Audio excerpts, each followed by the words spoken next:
नमस्कार दोस्तों, आपका स्वागत है आपके अपने चैनल स्टडी वाइंस ऑफिशियल पर। तो आज के इस वीडियो में हम मुग़ल सम्राट जहांगीर के बारे में पढ़ेंगे। इससे पहले हमने बाबर, हुमायूं और अकबर के बारे में पढ़ लिया है। आज हम अगले शासक जहांगीर के बारे में पढ़ेंगे और लास्ट में प्रीवियस ईयर क्वेश्चन भी कवर करेंगे। तो पहले आप वीडियो को एंड तक देखें और लास्ट में प्रीवियस ईयर क्वेश्चन ज़रूर अटेम्प्ट करें। तो चलिए बिना देरी किए हुए वीडियो को शुरू करते हैं। तो जैसा कि पिछली वीडियो में हमने अकबर के बारे में पढ़ा था, तो अकबर के अंतिम दिनों में उसका पुत्र सलीम, जो जहांगीर के नाम से प्रसिद्ध होता है, उसने राजगद्दी के लिए विद्रोह कर दिया। परंतु बाद में उसने अपना विद्रोह रोक लिया और जब अकबर की मृत्यु हो जाती है, उसे पहले ही जहांगीर को सत्ता देकर अपने प्राण त्याग देता है। कौन? अकबर। अकबर जीते जी ही जहांगीर को अपना उत्तराधिकारी बना देता है, उसके बाद अपने प्राण त्याग देता है। तो अब हम जहांगीर के बारे में पढ़ते हैं। तो जहांगीर का शासनकाल 1605 ईस्वी से लेकर 1627 ईस्वी तक रहा, यानी कि इसने लगभग 22 सालों तक शासन किया। तो इससे पहले मैं आपको क्रम बता देता हूँ। देखिए, सबसे पहला मुगल शासक था बाबर, जिसने 1526 से लेकर 1530 ईस्वी तक शासन किया, 4 सालों तक शासन किया। उसके बाद अगला शासक बना हुमायूं। इसने पहले 1530 से लेकर 1540 तक शासन किया। उसके बाद क्या होता है, शेरशाह सूरी इसे हरा देता है और भारत से बाहर खदेड़ देता है, जिस कारण शेरशाह सूरी सूरवंश की स्थापना करता है 15 सालों के लिए। यानी कि सूरवंश की स्थापना 1540 से लेकर 1555 तक सूरवंश का शासनकाल रहता है, जिसमें शेरशाह सूरी 5 सालों तक शासन करता है। उसके बाद उसके आगे के उत्तराधिकारी शासन करते हैं। परंतु बाद में क्या होता है, हुमायूं दोबारा भारत पर आक्रमण करता है और जीत जाता है और दोबारा मुगल सत्ता स्थापित करता है और केवल 1 वर्ष ही शासन कर पाता है कि उसकी मृत्यु हो जाती है। और उसके बाद उसका पुत्र अकबर अगला शासक बनता है और अकबर ने 1556 से लेकर 1605 ईस्वी तक शासन किया। और अकबर के बाद हम अब जहांगीर के बारे में पढ़ रहे हैं। जहांगीर ने लगभग 22 वर्षों तक शासन किया, 1605 से लेकर 1627 ईस्वी तक। तो जहांगीर का जन्म 30 या 31 अगस्त, इसके जन्म तिथि को लेकर विवाद है, पर ज़्यादातर इतिहासकार का मानना है कि इसका जन्म 30 अगस्त को हुआ था। पर चिंता मत कीजिए, इसकी जन्म तिथि नहीं पूछी जाती। आपको बस इतना याद रखना है कि इसका जन्म 1569 ईस्वी में हुआ था। और कहाँ पर हुआ था? तो फतेहपुर सीकरी में इसका जन्म हुआ था। अकबर ने आगरा के निकट एक नए नगर की स्थापना की थी ना, फतेहपुर सीकरी, वहीं पर इसका जन्म हुआ था 1569 ईस्वी में। तो इसके पिता का नाम अकबर था तथा माता का नाम हरकाबाई, जिसे आप जोधाबाई के नाम से जानते हैं। इसकी माता का नाम हरकाबाई था और इसकी एक उपाधि भी थी, यानी हरकाबाई की एक उपाधि थी मरियम उज्जुमानी। तो कहीं कहीं पर इसकी माता का नाम मरियम उज्जुमानी भी लिखा आता है, इसे भी आप याद रखिएगा। तो इसके पिता अकबर थे और माता थी हरकाबाई। जहांगीर के बचपन का नाम क्या था? तो जहांगीर के बचपन का नाम सलीम था और इसका यह नाम सूफी संत शेख सलीम चिश्ती के नाम पर इसका नाम सलीम रखा गया था, क्योंकि बहुत सालों तक अकबर की संतान नहीं हुई थी। तो शेख सलीम चिश्ती के आशीर्वाद से ही इसकी ये संतान हुई थी, जिसके कारण इसका नाम सलीम रखा गया था। उसके बाद आगे अब हम देखते हैं जहांगीर की शिक्षा। तो सलीम का मुख्य शिक्षक अब्दुल रहीम खान खाना थे, ये इसके मुख्य शिक्षक थे। यहीं से जहांगीर ने अरबी, फारसी और विज्ञान की शिक्षा ग्रहण की थी। और जहांगीर अरबी तथा फारसी भाषा का बहुत ही अच्छा विद्वान था। याद रखिएगा, इसके पिता जो अकबर थे, आपको पता है वो अनपढ़ थे, पर जहांगीर बहुत ही विद्वान था। ये अरबी तथा फारसी भाषा का बहुत ही अच्छा विद्वान था। और आगे अब हम जहांगीर के विवाह के बारे में पढ़ लेते हैं। तो देखिए, वैसे तो जहांगीर की 20 शादियां हुई थी, पर आपको सभी शादियां से याद नहीं रखनी। उसमें से जो भी एग्जाम में पूछी गई हैं और आपकी परीक्षा के लिए इंपॉर्टेंट है, वो मैं आपको बता देता हूँ। जहांगीर की 20 शादियाँ हुई थी, जिसमें से इसकी सबसे पसंदीदा बेगम नूरजहां थी। और नूरजहां से बहुत से प्रश्न बनते हैं, तो नूरजहां के बारे में आगे हम डिटेल में पढ़ लेंगे। जो भी नूरजहां से प्रश्न बनता है ना, वो आगे हम कवर कर लेंगे। तो देखिए, जहांगीर का पहला विवाह आमेर के राजा भगवान दास की पुत्री मानबाई के साथ हुआ था। और मानबाई का एक पुत्र होता है जिसका नाम होता है खुसरो। याद रखिएगा, ये किसका पुत्र होता है? मानबाई का। और खुसरो के जन्म के बाद मानबाई शाह बेगम के नाम से प्रसिद्ध हुई। यानी कि जब खुसरो का जन्म होता है तो जहांगीर मानबाई को एक उपाधि देता है, शाह बेगम। तो देखिए, पहली बीवी का नाम है मानबाई और मानबाई से कौन सा पुत्र होता है? खुसरो। उसके बाद सलीम का दूसरा विवाह मारवाड़ के शासक उदय सिंह की पुत्री जोधाबाई के साथ हुआ। तो जोधाबाई इसकी माँ का नाम भी था, पर ये जो जोधाबाई है ये अलग है। तो इसका दूसरा विवाह जोधाबाई के साथ होता है और जोधाबाई के गर्भ से खुर्रम यानी कि शाहजहां का जन्म होता है, जो कि इसका अगला उत्तराधिकारी, अगला शासक शाहजहां ही बनता है, जो कि जोधाबाई का पुत्र होता है और शाहजहां का बचपन का नाम खुर्रम होता है। तो पहली पत्नी का नाम था मानबाई, दूसरी पत्नी का नाम था जोधाबाई। उसके बाद आगे देखते हैं। तो जहांगीर का तीसरा विवाह साहिब जमाल से हुआ था, जिसके गर्भ से परवेज का जन्म हुआ था। तो जो भी मैं विवाह आपको बता रहा हूँ ना, ये एग्जाम में पूछे गए हैं और इनके पुत्र का नाम भी पूछा गया है, इसीलिए मैंने 5 विवाह कवर किए हैं और ये पांचों इंपॉर्टेंट हैं। तो तीसरा विवाह साहिब जमाल से हुआ था, जिसके गर्भ से परवेज का जन्म हुआ था। और जहांगीर का चौथा पुत्र शहरयार, इसका जन्म एक रखेल दासी के साथ हुआ था, जिससे जहांगीर ने विवाह तो नहीं किया था, पर इसके साथ इसने संबंध बनाए थे और उससे इसका पुत्र हुआ था शहरयार। उसके बाद जहांगीर ने शेर खां की विधवा पत्नी मेहरुनिसा से विवाह किया था, जिससे बाद में नूरजहां की उपाधि प्रदान की गई। तो नूरजहां वेरी वेरी इंपॉर्टेंट है, यहाँ से बहुत से प्रश्न बनेंगे। तो नूरजहां की पहली शादी हो चुकी थी, तो ये विधवा हो गई, तो उसके बाद शाहजहां ने से शादी कर ली थी। और नूरजहां की पहले से ही एक बेटी थी, जिसका नाम था लाडली बेगम, जो नूरजहां के पहले पति से हुई पुत्री थी, याद रखिएगा। तो यहाँ पर हमने जहांगीर के 5 विवाह के बारे में पढ़ा, तो ये पांचों आपको याद होने चाहिए और इनसे जो इनकी संतानें हुई वो भी आपको पता होनी चाहिए। तो आगे है जहांगीर का राज्यारोहण यानी कि जहांगीर का राज्याभिषेक। तो जहांगीर का राज्याभिषेक 3 नवंबर 1605 ईस्वी को आगरा के किले में हुआ था और राज्याभिषेक के बाद जहांगीर ने एक उपाधि धारण की थी, इसका नाम पड़ गया था नूरुद्दीन मोहम्मद जहांगीर बादशाह गाजी। तो जहांगीर का पूरा नाम है नूरुद्दीन मोहम्मद जहांगीर बादशाह गाजी, याद रखिएगा। और गद्दी पर बैठते ही यानी कि राजा बनते ही जहांगीर ने 12 अध्यादेश जारी किए थे, यानी कि इसने 12 घोषणाएं की थी। तो कौन कौन सी घोषणाएं थी वो हम देख लेते हैं। तो पहली घोषणा थी कि छोटे छोटे अन्य करों की समाप्ति कर दी इसने राजा बनते ही। दूसरा इसका अध्यादेश था कि सड़कों पर चोरी डकैती रोकने से संबंधित इसने नियम बनाए थे। तीसरा अध्यादेश था कि दूसरों के घरों पर अधिकार करने एवं अंग भंग पर निषेध। तो इससे पहले अंग भंग यानी कि किसी ने चोरी की तो उसका हाथ काट दो, ऐसे कुछ सजाएं थी जो कि इसने रोक लगा दी थी। अंग भंग पर इसने रोक लगा दी थी। चौथा इसका अध्यादेश था मादक पदार्थों के प्रयोग पर रोक, जबकि जहांगीर खुद एक बहुत बड़ा शराबी था, फिर भी इसने मादक पदार्थों के प्रयोग पर रोक लगा दी थी। और जहांगीर इतना बड़ा शराबी था, इस बात का पता आप ऐसे भी लगा सकते हैं कि जहांगीर के शराब की लत के कारण इसकी जो पहली पत्नी है ना मानबाई, उसने इसकी शराब की लत के कारण परेशान होकर आत्महत्या कर ली थी। इससे आप अंदाजा लगा सकते हैं कि जहांगीर कितना बड़ा शराबी था। तो ये भी आपको याद होना चाहिए कि किसने आत्महत्या कर ली थी जहांगीर की शराब की लत के कारण। तो इसकी पहली पत्नी थी ना जो मानबाई, उन्होंने इसकी शराब की लत के कारण आत्महत्या कर ली थी। उसके बाद 5वां अध्यादेश था कि अस्पतालों के निर्माण एवं हकीमों की नियुक्ति, हकीम यानी डॉक्टरों की नियुक्ति। 6ठा अध्यादेश था कि मृत्यु के बाद उत्तराधिकारी संबंधी इसने नियम बनाए थे। 7वां अध्यादेश था कि बृहस्पतिवार यानी कि वीरवार और रविवार के दिन पशुवध पर रोक, ये इसने नियम लागू किया था, क्योंकि वीरवार के दिन इसका राज्याभिषेक हुआ था और रविवार के दिन इसके पिता अकबर का जन्म हुआ था। तो दोनों ही दिन इसने पशुवध पर रोक लगाया था। किस दिन? वीरवार और रविवार, क्योंकि वीरवार को इसका राज्याभिषेक हुआ था और रविवार को इसके पिता अकबर का जन्मदिन था। पर याद रखिएगा इसमें इसने कुछ छूट भी दी थी, यानी कि बृहस्पतिवार और रविवार के दिन यदि बकर ईद आ जाए, यानी कि मुस्लिमों का त्यौहार होता है ना बकर ईद, उस दिन बकरे की बलि दी जाती है, तो उस दिन यह नियम लागू नहीं होगा, यानी कि उस दिन बकरे की बलि दी जा सकती है। और वैसे बृहस्पतिवार और रविवार के दिन पशुवध पर इसने रोक लगाई थी। उसके बाद अगला अध्यादेश था कि रविवार के दिन का विशेष सम्मान किया जाएगा, क्योंकि रविवार के दिन इसके पिता अकबर का जन्मदिन होता है, क्योंकि रविवार के दिन इसके पिता का जन्म हुआ था। उसके बाद अगला अध्यादेश है कि मनसब एवं जागीरों की इसने पुष्टि की थी, मनसब एवं जागीरों की पुष्टि। 10वां अध्यादेश है मदद माश की पुष्टि। 11वां अध्यादेश है धशबी का निषेध, अर्थात अपने कार्य क्षेत्र में वैवाहिक संबंधों पर इसने रोक लगा दी थी। और 12वां अध्यादेश था कि कर्मचारियों के वेतन भत्ते में वृद्धि तथा कैदियों की रिहाई।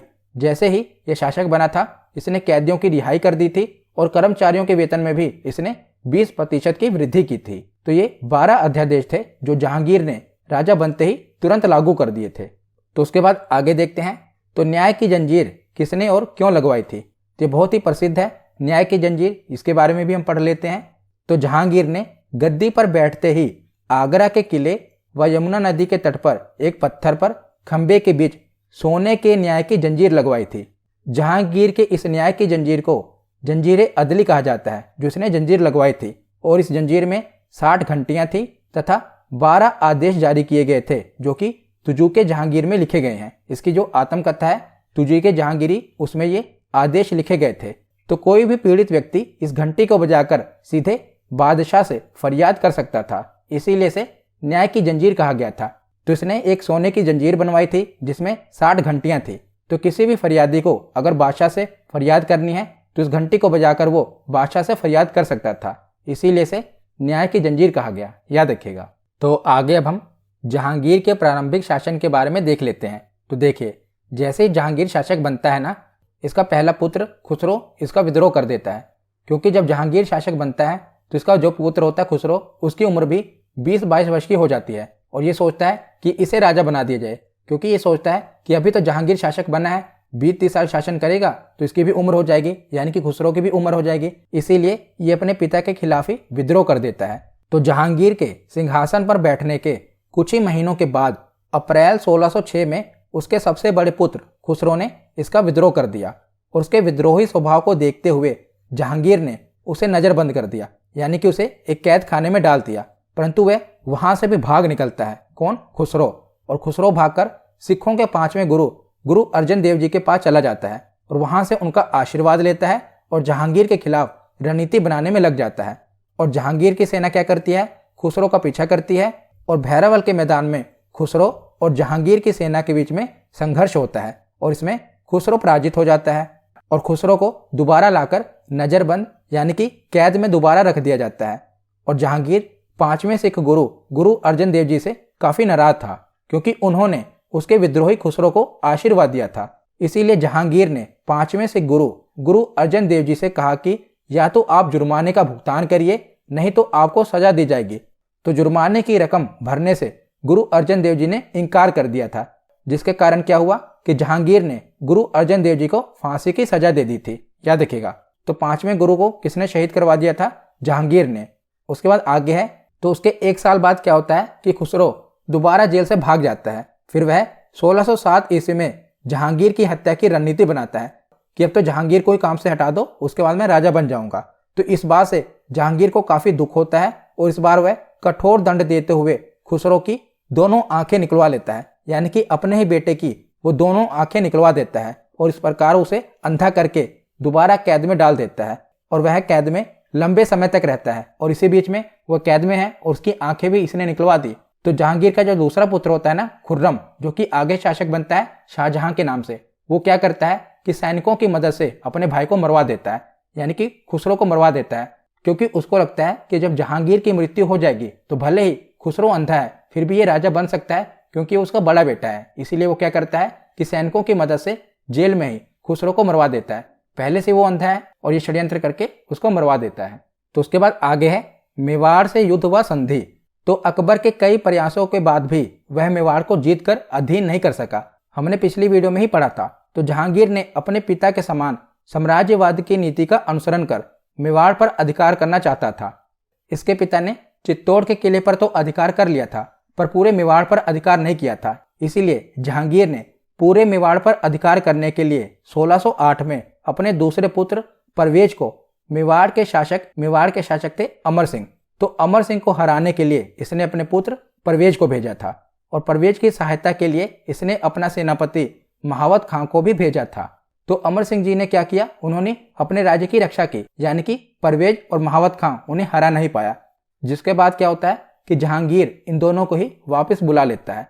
और बाद में 1614 में एक ऐसा समय आता है जब जहांगीर गुस्से से अपने पुत्र खुर्रम यानी कि शाहजहां को मेवाड़ विजय के लिए भेज देता है। पहले इसने अपने पुत्र परवेज को भेजा था पर वो जीत नहीं पाता।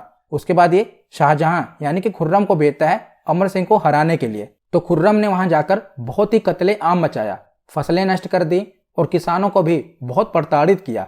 जिसके कारण क्या होता है कि अमर सिंह को ऐसा एहसास हुआ कि अब उनके पास कोई रास्ता नहीं है, अब उन्हें संधि कर लेनी चाहिए। अंततः अमर सिंह ने खुर्रम के सामने संधि का प्रस्ताव रखा और खुर्रम यानी कि शाहजहां ने भी यह संधि प्रस्ताव स्वीकार कर लिया। तो यह संधि प्रस्ताव क्या था वो हम पढ़ लेते हैं।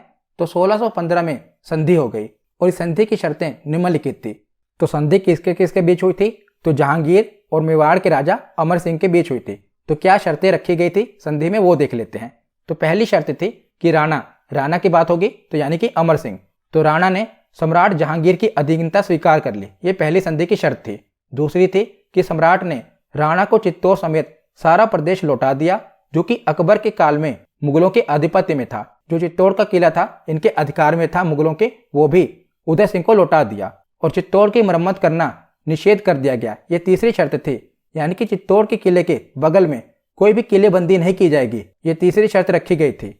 चौथी शर्त यह थी कि राणा को सम्राट के दरबार में उपस्थित होने के लिए बाध्य नहीं किया जाएगा, यानी कि ये नहीं है कि जब भी जहांगीर चाहे उदय सिंह जी को अपने दरबार में उपस्थित करने के लिए बाध्य कर दे, ये भी संधि में लिखा गया था। और पांचवी शर्त थी कि अन्य राजपूतों के समान राणा से वैवाहिक संबंध स्थापित करने के लिए बाध्य नहीं किया जाएगा। इससे पहले हमने पढ़ा था ना कि अकबर के समय कोई भी राजपूत राजा जब इसका आधिपत्य स्वीकार करता था तो उसके साथ वैवाहिक संबंध बना लिए जाते थे। तो यहाँ पर यह पांचवी शर्त थी कि मुगलों के साथ कोई वैवाहिक संबंध स्थापित करने के लिए बाध्य नहीं किया जाएगा।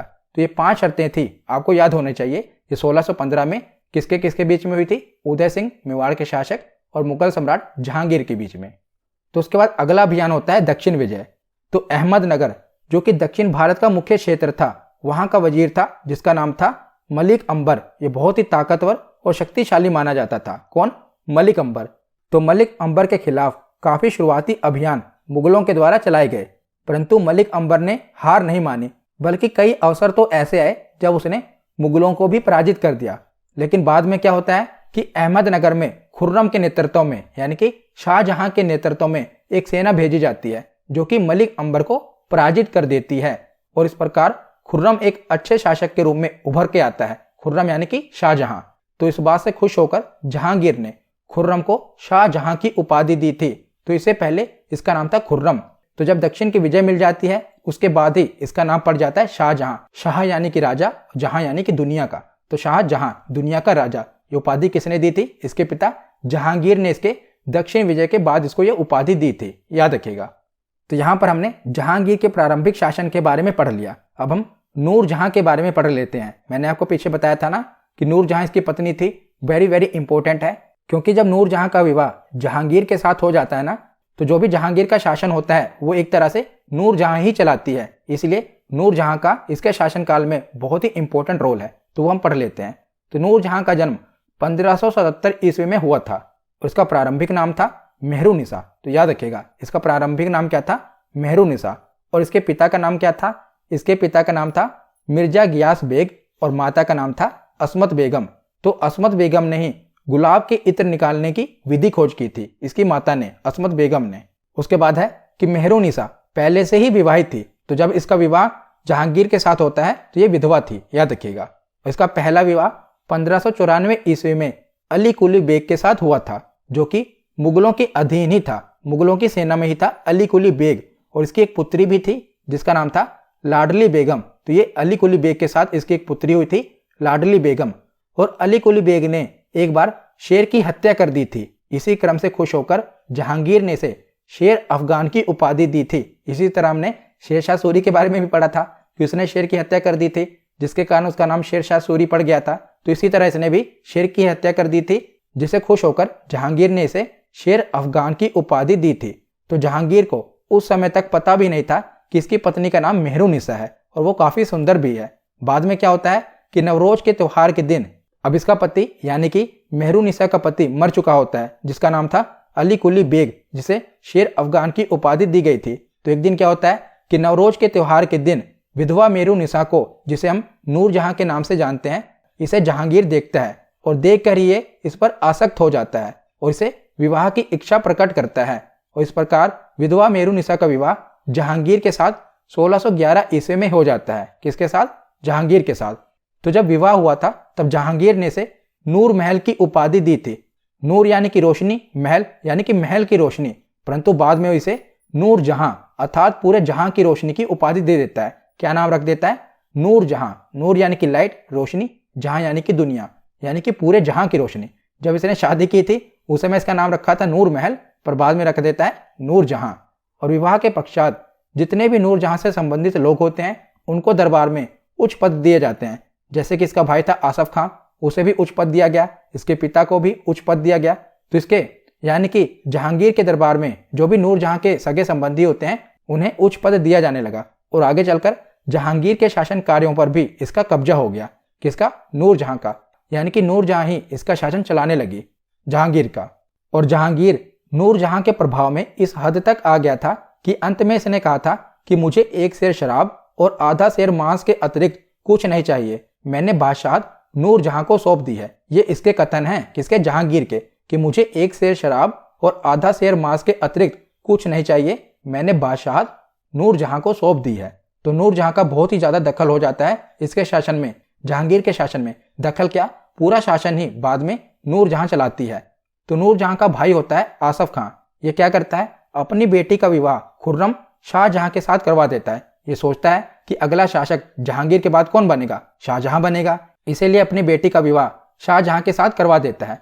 तो नूर जहां का भाई आसफ खां यह चाहता था कि उसका दामाद खुर्रम शाहजहां शासक बने, और वास्तव में खुसरो के बाद शाहजहां यानी कि खुर्रम ही सबसे ज्यादा योग्य व्यक्ति था शासक बनने के लिए, इसीलिए वह शासक बनने की श्रेणी में था। लेकिन बाद में चलकर आसफ खां और नूर जहां के बीच में यानी कि भाई बहन के बीच में ही विवाद शुरू हो जाता है। तो आसफ खां और नूर जहां यानी कि भाई बहन के बीच में विवाद क्यों शुरू होता है? तो सत्ता के लिए ही इन दोनों के बीच में विवाद शुरू होता है, क्योंकि आसफ खां ने क्या किया था? अपनी बेटी का विवाह शाहजहां से करवा दिया था, क्योंकि उसको लगता था शाहजहां अगला शासक बनेगा। परंतु नूर जहां ने क्या किया? अपनी पुत्री लाडली बेगम, मैंने आपको बताया था ना कि इसके पहले से एक पुत्री थी, उसका नाम था लाडली बेगम। तो इसने लाडली बेगम का विवाह जहांगीर के पुत्र, एक अन्य पुत्र था जो कि दासी से इसका पुत्र हुआ था, हमने शुरुआत में ही पढ़ा था, शहरयार। तो ये अपनी पुत्री लाडली बेगम का विवाह शहरयार से करवा देती है। और शहरयार का जैसे ही इसकी पुत्री से विवाह होता है तो नूर जहां चाहती है कि अगला शासक शहरयार बने, और आसफ खां क्या चाहता है कि अगला शासक शाहजहां बने, और उसकी बहन नूर जहां क्या चाहती है कि अगला शासक शहरयार बने। तो इसीलिए दोनों भाई बहनों के बीच में विवाद शुरू हो जाता है। तो उसके आगे हम पढ़ते हैं खुर्रम यानी कि शाहजहां का विद्रोह, जो कि 1623 में वो करता है। तो सबसे पहले जहांगीर के पुत्र खुसरो ने शासक बनने के लिए विद्रोह किया था, वो हमने शुरुआत में ही पढ़ लिया। और बाद में खुर्रम भी शासक बनने के लिए जहांगीर के खिलाफ 1623 ईस्वी में विद्रोह कर देता है, और ये शासक बनने की इच्छा जाहिर करता है। यह विद्रोह इसने आसफ खां के भड़काने पे किया था, और खुर्रम के विद्रोह को महावत खां, जो कि जहांगीर का सेनापति होता है, वो दबा देता है। किसका? खुर्रम का विद्रोह। तो सबसे पहले किसने विद्रोह किया था?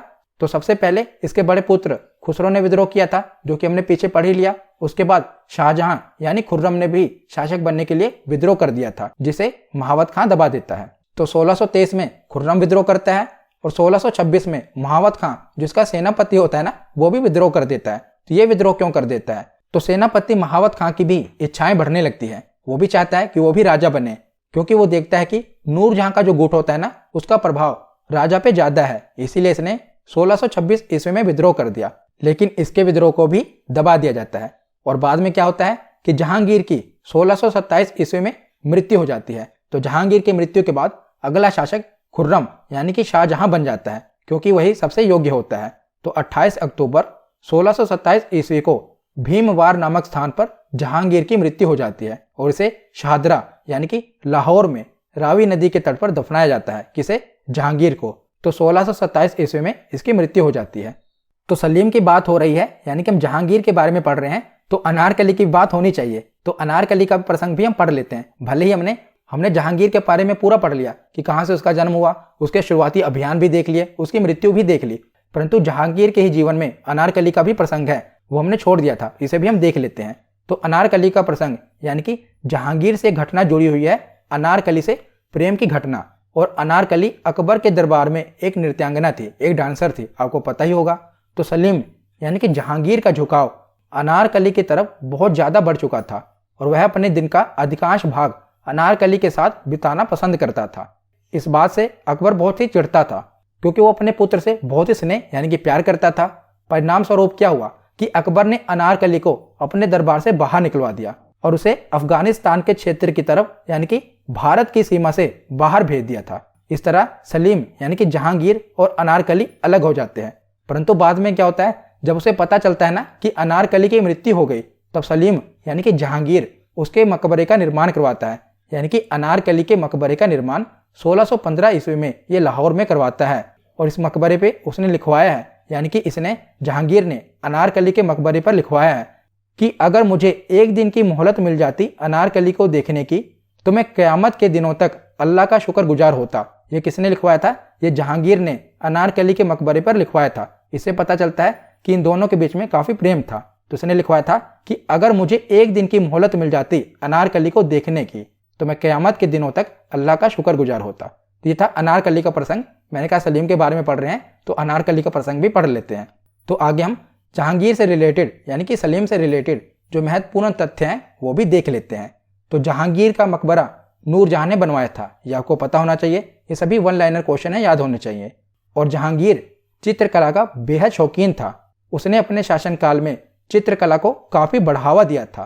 और जहांगीर के शासनकाल को चित्रकला का स्वर्णकाल कहा जाता है। वेरी वेरी इंपॉर्टेंट, बहुत बार पूछा गया है कि चित्रकला का स्वर्णकाल किस शासक के शासनकाल को कहा गया है। तो जहांगीर के शासनकाल को चित्रकला का स्वर्णकाल कहा गया है। और जहांगीर ने अपनी आत्मकथा तुजुके जहांगीरी में ये लिखा भी है कि कोई भी चित्र, चाहे वो किसी मृतक व्यक्ति या फिर जीवित व्यक्ति द्वारा बनाया गया हो, मैं तुरंत बता सकता हूँ कि यह किस चित्रकार की कृति है, कि यानी कि ये चित्र किस चित्रकार के द्वारा बनाया गया है। तो इससे आपको पता चलता है कि जहांगीर का चित्रकला में काफ़ी रुचि थी। तो जहांगीर के समय वैसे तो बहुत चित्रकार थे, परंतु दो महत्वपूर्ण चित्रकार हैं जो एग्जाम में पूछे जाते हैं। एक का नाम है मंसूर और दूसरा है अबुल हसन। ये दोनों ही जहांगीर के दरबारी चित्रकार थे, मंसूर और अबुल हसन, याद रखेगा। और जहांगीर के शासनकाल में captain Hawkins, sir Thomas Roe, William Finch और एडवर्ड टेरी जैसे यूरोपीय यात्री भी आए थे। किसके शासनकाल में? सबसे पहले आया था कैप्टन हॉकिंस, याद रखिएगा। ये जहांगीर के शासनकाल में ही आए थे, ये भी एग्जाम में पूछा गया है। तो उसके बाद है कि नूरजहां ने अपने पिता मिर्जा गियास बेग, जिसको जहांगीर ने इत्मादुल दौला की उपाधि दी थी, उसकी मृत्यु के बाद नूरजहां ने आगरा में मकबरे का निर्माण करवाया था। इसे इत्माद उद दौला का मकबरा कहा जाता है।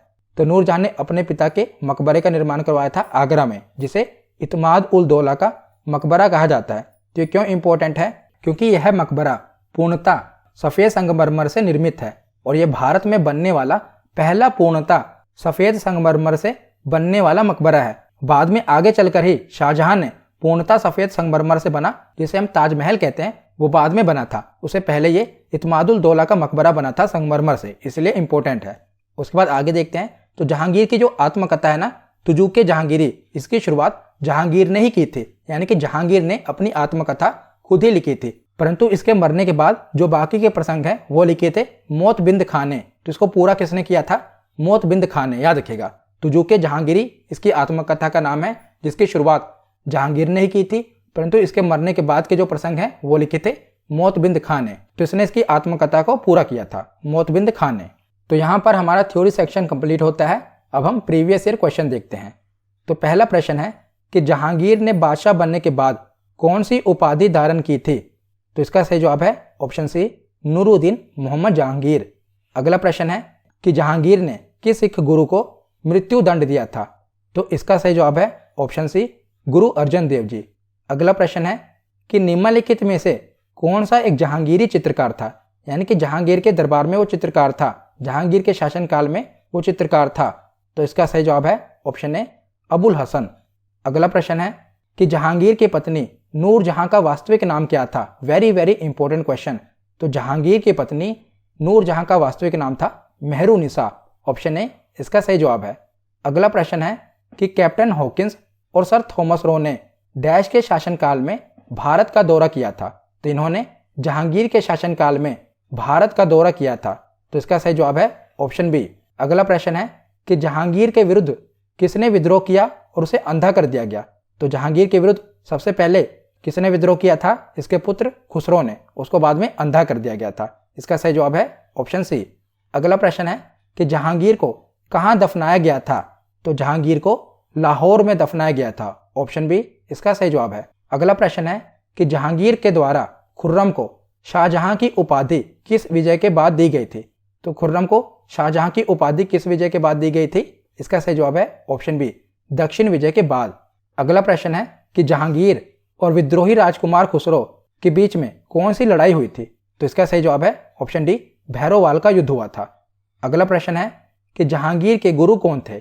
तो जहांगीर के गुरु का नाम था अब्दुल रहीम खान खाना। ऑप्शन बी इसका सही जवाब है। अगला प्रश्न है कि एतमादुद्दौला का मकबरा आगरा में किसने बनवाया था? तो इसका मकबरा आगरा में नूरजहां ने बनवाया था। ऑप्शन सी इसका सही जवाब है। आज का आखिरी प्रश्न है कि जहांगीर का प्रथम विवाह कब और किसके मध्य हुआ था? तो जहांगीर का प्रथम विवाह मान बाई के साथ 1585 ईस्वी में हुआ था। इसका सही जवाब है ऑप्शन ए। तो आज की ये वीडियो यहीं पर खत्म होती है। कैसी लगी ये वीडियो कमेंट सेक्शन में जरूर बताना। धन्यवाद।